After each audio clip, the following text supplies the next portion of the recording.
Yo. Coming here with another build. Real quick before the Seeker Slayer Survivor hits. So this is a single class chanter, which I always had pretty high hopes for, but I wasn't too sure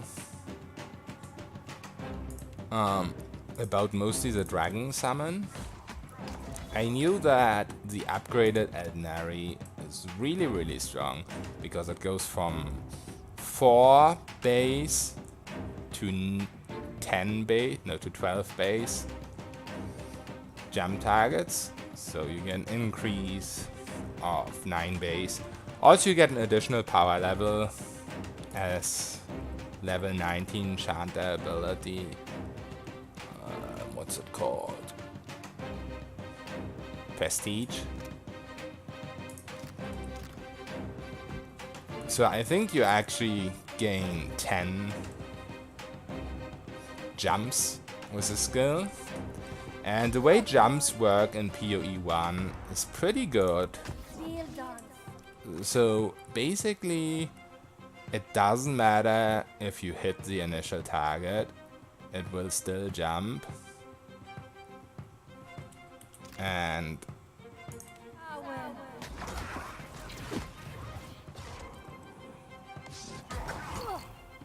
so your accuracy doesn't really matter that much. And if you have less than 14 targets, which is gonna happen pretty often, obviously, it will just keep jumping between the targets you have for, well, a lot of damage. As you can see, when you crit, it's like over 200. Let me try and find that. But there's so many hits. Yeah, this was it. So 161 frost, 45 crash, 25. It's a pretty high crit. So I also have this ring equipped for 15% if you're over 200,000.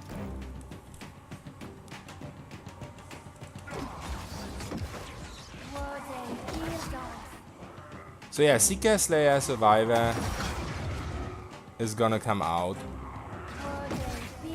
And I do not know if I'm actually gonna play it.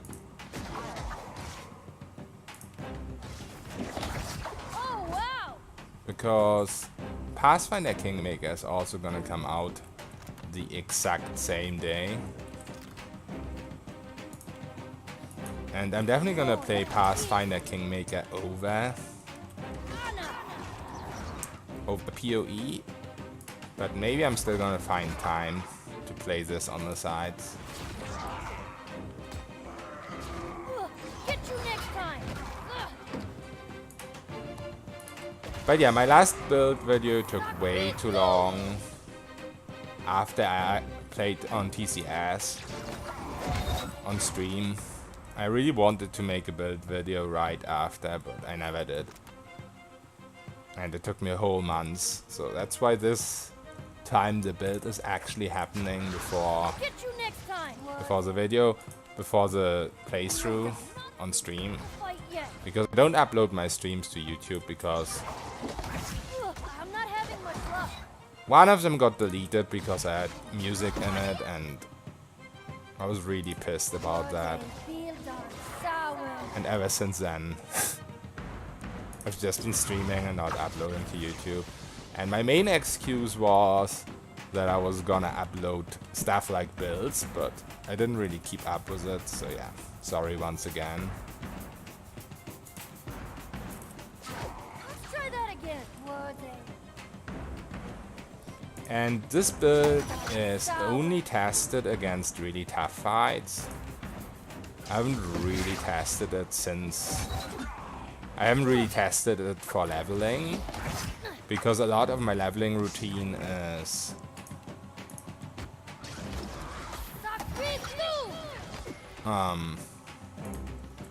without fighting. I just do quests where you get XP for basically doing nothing.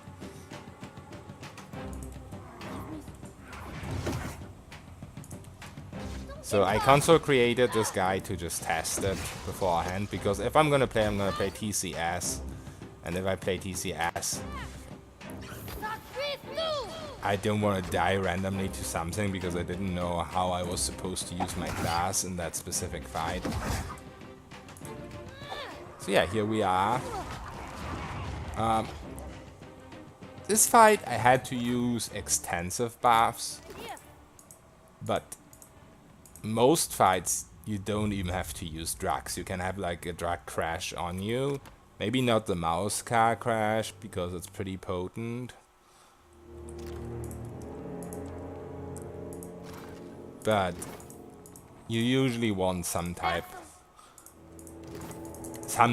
of healing in your potion slot, like healing potions or moonwell, depending on how hard it is. Most of the ship fights, if you're max level, are pretty easy without any consumables. It's just these extra juicy fights where a lot of damage is incoming on you at once, where you at least need Spirit Shield, maybe Moonwell, healing potions, that kind of stuff. And because we maxed Athletics, well, I mean, not maxed, but Mechanics 8 and then Athletics, this actually heals for a lot. This heals for 183, so that's half our HP. Bit more than half. That's quite nice. So the build, as always, this is the same as the Monk Paladin. Like, I refuse to go off this type of build if it just keeps working very well, and for now it just does. So absolutely dumped resolve, 3 base, and always when I create my character, because I don't see all these bonuses that I see now, so I get this right, I always start at the bottom. I dump resolve, I max intellect. Depending on what class I have, I go pale elf most times these days, but it isn't always a 13 base. What's important is when I have character creation open that it is a 14 that's shown right here. So because elf has +1, it's 13 base for the elf. Then I max dex. So both the stuff that get maxed is int and dex. Then for constitution, also depending on your class. For this class, it's exactly 8 base, but what I want is an 8 to be here when I create the character. Then I put the rest of the remaining points into might, and I always go with Deadfire Archipelago because I just feel like dex is very beneficial in this game. And yeah, for this shield, maxed athletics, maxed metaphysics. As I said, if you want to fight frost immune enemies where you can't use Eldnari. Also, you can't use Eldnari if you just have a solo target, because it will not bounce. So for example, Beast of Winter Dragon, that is already frost resistance, also is a solo target. So yeah, for that you'll have to respec into Arcana and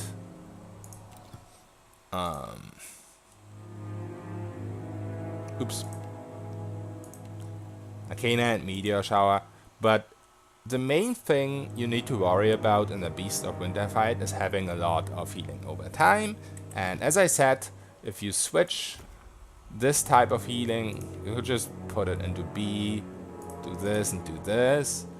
Then you have around 7-ish from this, and maybe a bit less, maybe you have 6 from that, and you have 7 from the Greater Regen Ring.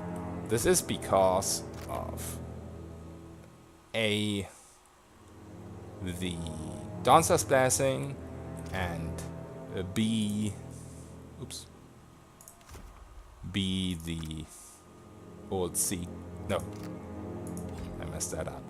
The mercy and kindness, I'm sorry. So yeah, that would be the setup for Beast of Winter. So yeah, that is enough healing over time to just out-sustain the damage. What also probably would be beneficial in that fight would be... is it Cleansing Purge? Not quite.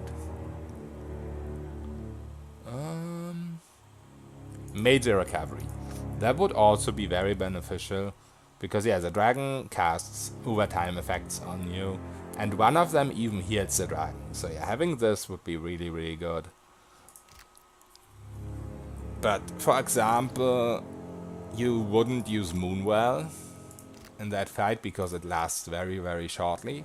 So that's an open slot where you can put the potion of major recovery. And in fights that are pretty short, like almost anything but the ancient vampires I just fought, you can also use Potion of Iron Skin very effectively, because the way this class works, I've got Sasha, Scimitar, and if you have the right upgrades on this, empowering an invocation returns your empower point. So basically you don't actually lose. As you saw, I went into a fight with 2 or 3, I don't even remember. 3 is max. So probably 3. I had this weird thing in a fight before this where I had Red Hand equipped at the start of the fight and I accidentally empowered. But yeah, as long as you have Sasha's equipped and empower, you get the empower point back, but you also get 3 phrases back. So almost instantly after you cast your empowered Eldnari, you get, because you have 2 base phrases that remain because you start with 8 because of the dragon. So you have like 4 or 5, yeah, I guess 5 phrases immediately after you cast the empowered Eldnari. So at 6 you can cast it again. So in a lot of fights, 1 or 2 Iron Skin potions will last the entire fight, but they'll be better than Spirit Shield because it's 2 more armor, which is always good. But the way Iron Skin works, you get hit 8 times and it goes away, so it's not really good against stuff like vampires, but in like a ship fight, for example, most of the times you won't even need it for the ship fight, but if you're lower level maybe, but you already have Eldnari, I think you get it at like level 16, Iron Skin would be really, really good. Because by the time the 2 tornadoes have stopped bouncing, like the empowered and the non-empowered one, so many enemies will have died. Yeah, so that's the skills and why I've used them. Then this is all the item stuff. I'm gonna go through the items real quick in a second. I'm just gonna show this real quick. And yeah, for weapon proficiencies, the only 2 things that are important are Arquebus once again because of Red Hand and because of destroying lower level vessels on second hit. This works against the Risen, which are super annoying enemies. And yeah, so that's why you need Arquebus, and I also use Saber because obviously because of Sasha's and the way it works with the invocations. Saber will not be that good in fights. Sometimes it only has 11 pen, but you can use Energize. That's something else you can use in fights like Beast of Winter. Because you're not gonna use Eldnari, you can use this. The upgrade of it also gives you 3 of the resources back, so that's quite cool. And lasts for quite some time, it has 2 extra pen. But yeah, you also could have, like, if you know you don't need the Arquebus, you could have any weapon in your second slot. For example, Morningstar also reduces Fortitude. Or you could just have another weapon with a shield, because of course you can duplicate shields in this game. Could have something more offensive than Sasha. It's just that you have to remember that you have to have Sasha's equipped when you empower, and I'm the kind of person I just sometimes forget and have the secondary weapon equipped and empower and lose my empower point.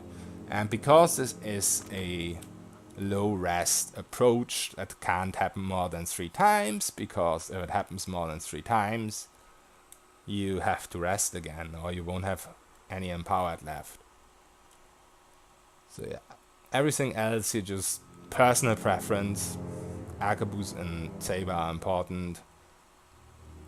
And yeah, these are a lot of items. I know there's also some Chanter abilities in here, and I'm sorry if I'm not really talking about them. Was the same in the last video, but it's kind of hard to see which of these are item abilities and which of these. As for example, as Bear's Fortitude, Bull's Will, you kind of want to invest into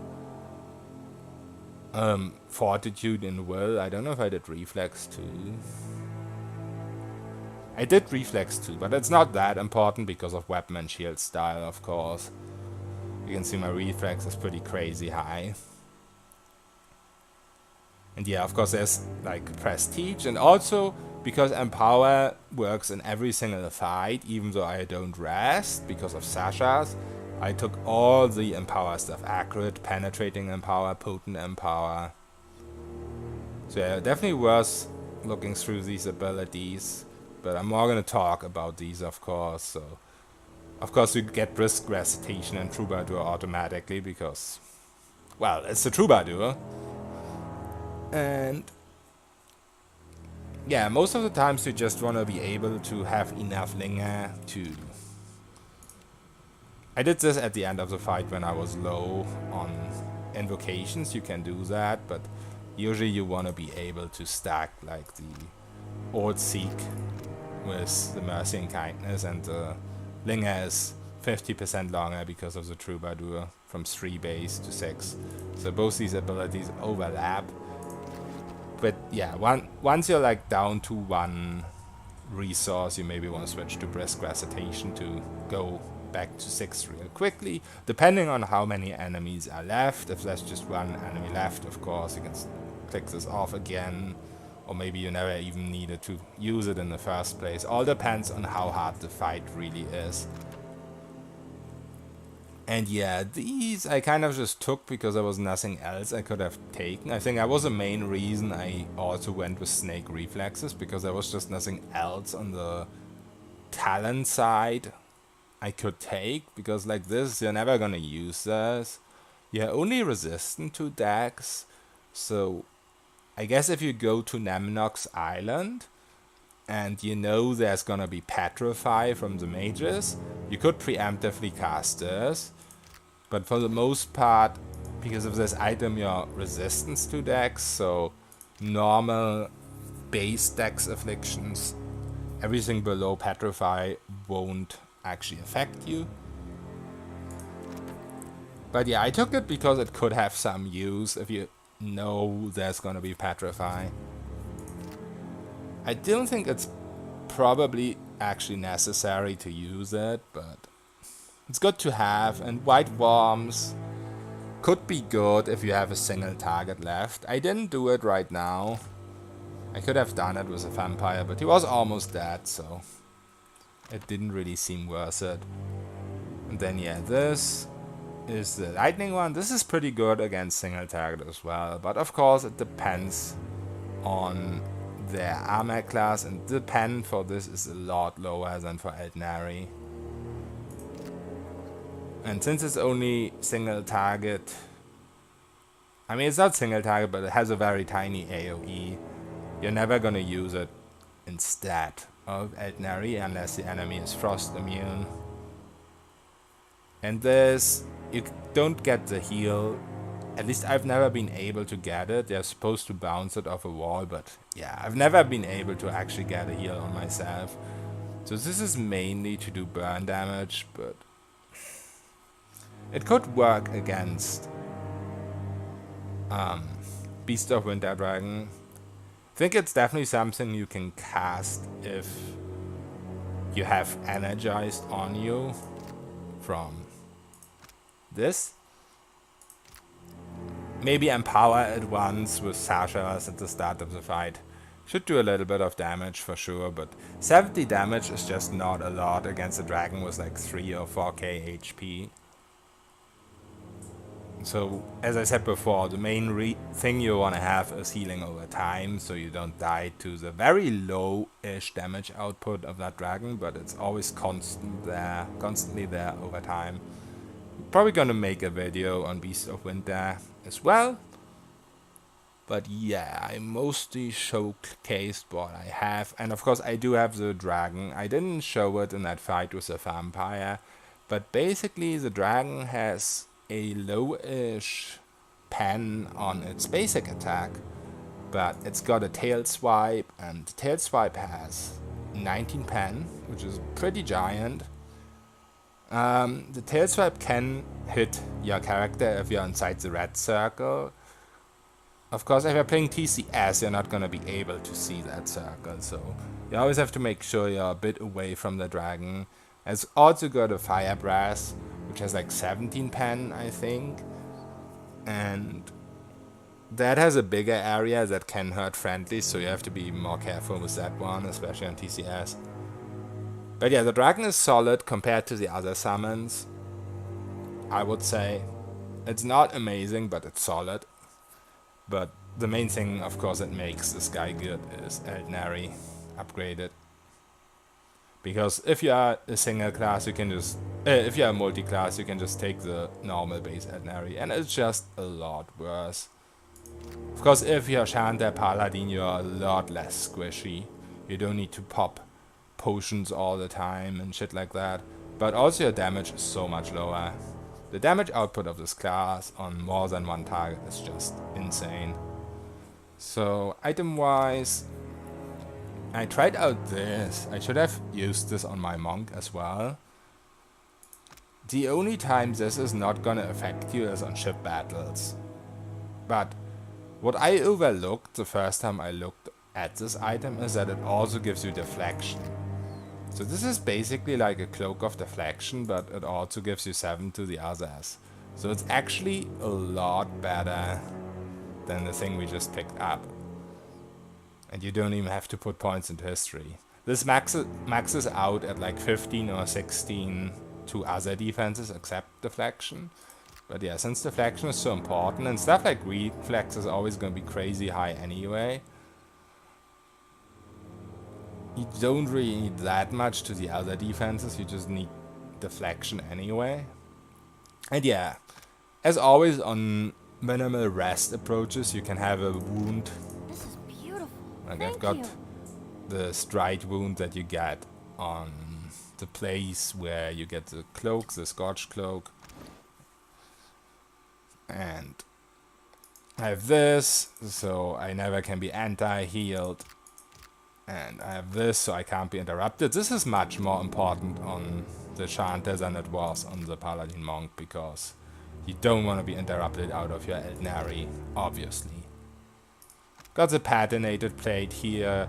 I could take the plate that you get from Vampire Island, which is probably even better, that I had on the Monk as well. And with this character, it should be pretty easy to get that plate, because as you just saw, we destroyed the ancient vampires pretty easily. And to get the other plate, the blackened plate I think it's called, you only need to kill minor vampires. There's one named vampire, but you don't need to do the boss fight on that island to get the blackened plate. And yeah, here we have this. You could also have like Ring of Minor Protection, but in my opinion, this is worth it because crits with Eldnari just hurt a lot. And yeah, this for dexterity resistance, this for might resistance. Abram is always together with heavy plate.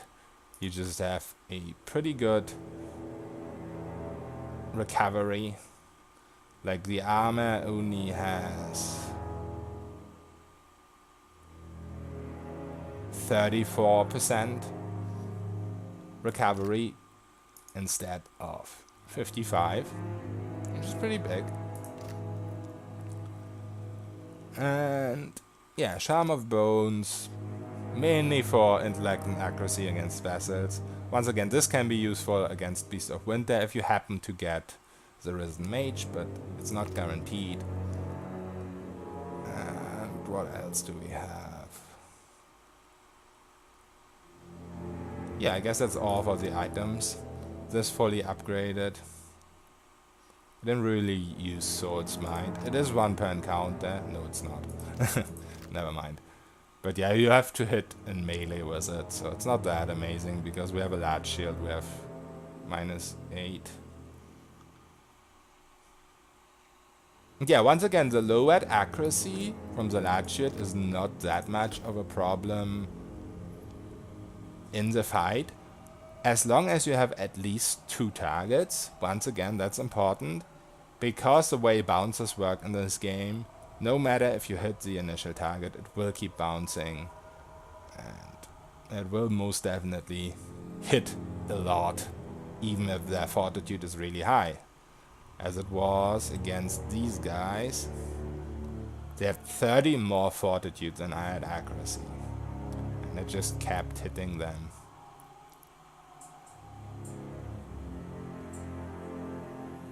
Yeah. So that's that for the build. Hope you enjoyed. Thanks for watching and see you around.